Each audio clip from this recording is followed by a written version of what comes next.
ನಮಸ್ಕಾರ ಎಲ್ಲರಿಗೂ. ಈ ಒಂದು ವಿಡಿಯೋದಲ್ಲಿ SSP ಸ್ಕಾಲರ್‌ಶಿಪ್‌ನ ಒಂದು ಐಡಿ ಪಾಸ್ವರ್ಡ್ ಫಾರ್ಗೆಟ್ ಪಾಸ್ವರ್ಡ್ ಮಾಡಿ ಹೊಸ ಒಂದು ಪಾಸ್ವರ್ಡನ್ನು ಸೆಟ್ ಮಾಡೋದು ಯಾವ ರೀತಿ ಅಂತ ತಿಳಿಸ್ಕೊಡ್ತಾ ಇದ್ದೀನಿ.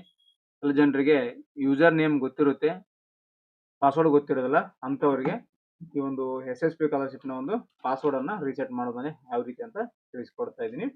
ವಿಡಿಯೋನ ಪೂರ್ತಿಯಾಗಿ ಎಲ್ಲೂ ಸ್ಕಿಪ್ ಮಾಡದೆ ನೋಡಿ, ಅರ್ಥ ಆಗುತ್ತೆ. ಯಾಕಂದ್ರೆ ತುಂಬಾ ಡೀಟೇಲ್ ಆಗಿ ನಿಮಗೆ ಅರ್ಥ ಆಗೋ ರೀತಿಯಲ್ಲಿ ತಿಳಿಸ್ಕೊಡ್ತಾ ಇದ್ದೀನಿ. ಹಾಗಾಗಿ ಬನ್ನಿ ವಿಡಿಯೋನ ಸ್ಟಾರ್ಟ್ ಮಾಡೋಣ. ಮೊದಲಿಗೆ ಗೂಗಲ್ ಸರ್ಚಲ್ಲಿ SSP ಪೋಸ್ಟ್ ಮ್ಯಾಟ್ರಿಕ್ ಅಂತ ಸರ್ಚ್ ಮಾಡಿ ನಡೆಯುತ್ತೆ, ಅಥವಾ SSP ಪೋರ್ಟಲ್ ಅಂತ ಹೊಡೆದ್ರು ಕೂಡ ಬರುತ್ತೆ ನಿಮಗೆ. ನೋಡಿ, SSP ಪೋಸ್ಟ್ ಮ್ಯಾಟ್ರಿಕ್ .karnataka.go.in ಅಂತ ನಾನು ಒಂದು ಡಿಗ್ರಿ ವಿದ್ಯಾರ್ಥಿದು ಫಾರ್ಗೆಟ್ ಪಾಸ್ವರ್ಡ್ ಮಾಡಿ ಕೊಡ್ತಾ ಇದ್ದೀನಿ. ಅವರಿಗೆ ಯೂಸರ್ ಐಡಿ ಗೊತ್ತಿದೆ, SSP ಐಡಿ ಗೊತ್ತಿದೆ, ಪಾಸ್ವರ್ಡ್ ಗೊತ್ತಿಲ್ಲ. ಹಾಗಾಗಿ ಆ ಒಂದು ಪಾಸ್ವರ್ಡನ್ನು ರೀಸೆಟ್ ಮಾಡ್ತಾ ಇದ್ದೀನಿ. ಸೊ ಫಸ್ಟ್ ಲಿಂಕನ್ನು ಕ್ಲಿಕ್ ಮಾಡಿದ ನಂತರ ನಿಮಗೆ ಸ್ವಲ್ಪ ಲೋಡಿಂಗ್ ತಗೊಂಡು ಈ ರೀತಿಯಾಗಿ ಓಪನ್ ಆಗುತ್ತೆ. ರಾಜ್ಯ ವಿದ್ಯಾರ್ಥಿ ವೇತನ ತಂತ್ರಾಂಶ SSP ಪೋರ್ಟಲ್. ಇಲ್ಲಿ ಮೊದಲಿಗೆ ಎರಡು ಆಪ್ಷನ್ ಬರುತ್ತೆ. ಅಕೌಂಟ್ ಇಲ್ಲಾರ್ದವ್ರಿಗೆ, ಅಂದರೆ ಈ ಒಂದು SSP ಅಕೌಂಟ್ ಇಲ್ಲಾರ್ದವ್ರಿಗೆ ಅಕೌಂಟ್ ಕ್ರಿಯೇಟ್ ಮಾಡ್ಕೋಕೆ ಮೊದಲನೇ ಆಪ್ಷನ್.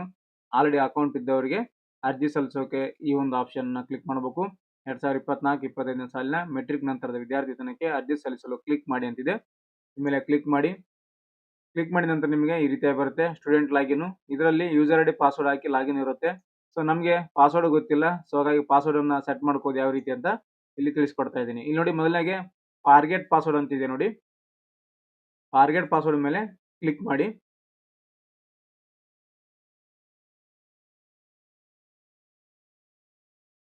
ಕ್ಲಿಕ್ ಮಾಡಿದ ನಂತರ ಈ ರೀತಿಯಾಗಿ ಬರುತ್ತೆ. ಇದರಲ್ಲಿ ಮೊದಲಿಗೆ ನಿಮ್ಮ ಒಂದು SSP ಐಡಿಯ ನಂಬರ್ ಅನ್ನ ಎಂಟರ್ ಮಾಡಬೇಕು. ಇಲ್ಲಿ ನೋಡ್ತಾ ಇದ್ದೀರಾ ಯೂಸರ್ ಐಡಿ ಅಂತಿದೆ. ಯೂಸರ್ ಐಡಿ ಇದ್ದಲ್ಲಿ ನಿಮ್ಮ ಒಂದು SSP ಐಡಿಯನ್ನ ಎಂಟರ್ ಮಾಡಬೇಕು. ನಾನು ಎಂಟರ್ ಮಾಡ್ತಾ ಇದ್ದೀನಿ. ಎಂಟರ್ ಮಾಡಿದ ನಂತರ ಇಲ್ಲಿ ಪಾಸ್ವರ್ಡ್ ಅಂತ ಕೇಳ್ತಾ ಇದೆ. ಸೊ ಇಲ್ಲಿ ಪಾಸ್ವರ್ಡ್ ಯಾವ ರೀತಿ ಇಟ್ಕೋಬೇಕಪ್ಪ ಅಂದ್ರೆ, ನಿಮ್ಮ ಒಂದು ಹೆಸರು ಏನಿರುತ್ತಲ್ಲ ಅದರ ಫಸ್ಟ್ ಕ್ಯಾಪಿಟಲ್ ಅಕ್ಷರ ಇಟ್ಕೋಬೇಕು. ಫಸ್ಟ್ ಕ್ಯಾಪಿಟಲ್, ಆನಂತರ ಸ್ಮಾಲ್ ಅಕ್ಷರ, ಆಮೇಲೆ ಒಂದು ಸ್ಪೆಷಲ್ ಕ್ಯಾರೆಕ್ಟರ್ ಎಟ್ ಆಗಿರ್ಬೋದು, ಡಾಲರ್ ಆಗಿರ್ಬೋದು, ಹ್ಯಾಶ್ ಆಗಿರ್ಬೋದು, ಈ ರೀತಿಯ ಒಂದು ಸ್ಪೆಷಲ್ ಕ್ಯಾರೆಕ್ಟರ್. ಆ ನಂತರ ನಿಮ್ಮ ಒಂದು ನಂಬರ್ಸ್ ಇಟ್ಕೋಬೇಕಾಗುತ್ತೆ. ಒಂದು 3 ಅಥವಾ 4 ನಂಬರ್ಸ್ ಅನ್ನ ಇಟ್ಕೋಬೇಕು. ಎಲ್ಲ ತರ ಒಳಗೊಂಡಿರ್ಬೇಕಾಗುತ್ತೆ. ಯಾಕಂದ್ರೆ ಪಾಸ್ವರ್ಡ್ ತುಂಬಾ ಸೆಕ್ಯೂರ್ ಆಗಿ ಟಫ್ ಆಗಿ ಇಟ್ಕೋಬೇಕಾಗುತ್ತೆ. ಆ ರೀತಿಯಾಗಿದ್ರೆ ಮಾತ್ರ ಪಾಸ್ವರ್ಡ್ ತಗೊಳುತ್ತೆ. ಯಾಕಂದ್ರೆ ಇಲ್ಲಿ ಕೊಟ್ಟಿರೋ ಇಂಟ್ರಕ್ಷನ್ ಯಾವ ರೀತಿ ಇರಬೇಕು ಅನ್ನೋದು ಇಂಟ್ರಕ್ಷನ್ ಇಲ್ಲಿ ಕೊಟ್ಟಿದ್ದಾರೆ ನೋಡಿ. 8 ರಿಂದ 15 ಕ್ಯಾರೆಕ್ಟರ್ ನಂಬರ್ ಇರಬೇಕು, 8 ರಿಂದ 15 ಅಕ್ಷರ ಒಳಗೊಂಡಿರಬೇಕು. ಅದರಲ್ಲಿ ನೋಡಿ, password should be contain at least 1 digit ಅಂತ ಕೊಟ್ಟಿದ್ದಾರೆ. ನಂಬರ್ ಮಾತ್ರ ಒಂದು ನಂಬರ್ ಅನ್ನ ಹಾಕ್ಲೇಬೇಕಂತ ಕೊಟ್ಟಿದ್ದಾರೆ. ನಂಬರ್ ಇರಬೇಕು 1 ರಿಂದ 0 ರಿಂದ 9 ನಂಬರ್ ಏನಿದೆಲ್ಲ ಅದರಲ್ಲಿ ಒಂದನ್ನು ಹಾಕ್ಲೇಬೇಕು. ಮತ್ತೆ ಇಲ್ಲಿ ಅಟ್ ಲೀಸ್ಟ್ 1 ಅಪ್ಪರ್ ಕೇಸ್ ಅಂತ ಕೊಟ್ಟಿದ್ದಾರೆ ನೋಡಿ. ಅಪ್ಪರ್ ಕೇಸು ಮತ್ತೆ ಲೋವರ್ ಕೇಸ್, ಸ್ಮಾಲ್ ಲೆಟರ್ ಅಥವಾ ಕ್ಯಾಪಿಟಲ್ ಲೆಟರ್ ಕೂಡ ಹಾಕಬೇಕಂತ ಕೊಟ್ಟಿದ್ದಾರೆ. ಕ್ಯಾಪಿಟಲ್ ಲೆಟರ್ ಇರಬೇಕು, ಮತ್ತೆ ಸ್ಮಾಲ್ ಲೆಟರ್ ಕೂಡ ಇರಬೇಕು. ಇಲ್ಲಿ ಸ್ಪೆಷಲ್ ಕ್ಯಾರೆಕ್ಟರ್ ಕೂಡ ಇರಬೇಕು, ಮತ್ತೆ ಸ್ಪೇಸ್ ಬ್ಲಾಂಕ್ ಬಿಡುವಾಗಿಲ್ಲ ಅಂತ ಕೊಟ್ಟಿದ್ದಾರೆ. ಈ ರೀತಿಯಾಗಿ ಇಲ್ಲಿ ಇಂಟ್ರಕ್ಷನ್ ಕೊಟ್ಟಿದ್ದಾರೆ. ನೋಡ್ಕೊಳ್ಳಿ ಪಾಸ್ವರ್ಡ್ ಯಾವ ರೀತಿ ಸೆಟ್ ಮಾಡ್ಕೋಬೇಕಂತ. ಸೊ ನಾನು ಇಲ್ಲಿ ಪಾಸ್ವರ್ಡ್ ಅನ್ನು ಹಾಕೊಂಡಿದ್ದೀನಿ. ಹಾಕೊಂಡು ಇಲ್ಲಿ ಗೆಟ್ OTP ಅಂತಿದೆ ನೋಡಿ. ಈ ಒಂದು ಗೆಟ್ OTP ಮೇಲೆ ಕ್ಲಿಕ್ ಮಾಡಿದ್ರೆ ಏನು SSP ಗೆ ಕೊಟ್ಟಿರ್ತೀರಲ್ಲ ಆ ಒಂದು ಮೊಬೈಲ್ ನಂಬರು, SSP ಐಡಿಗೆ ಒಂದು ಮೊಬೈಲ್ ನಂಬರ್ ಕೊಟ್ಟಿರ್ತೀರಿ, ಆ ಒಂದು ಮೊಬೈಲ್ ನಂಬರ್ಗೆ OTP ಬರುತ್ತೆ. I security one time password ಅಂತ ಬಂದಿರುತ್ತೆ.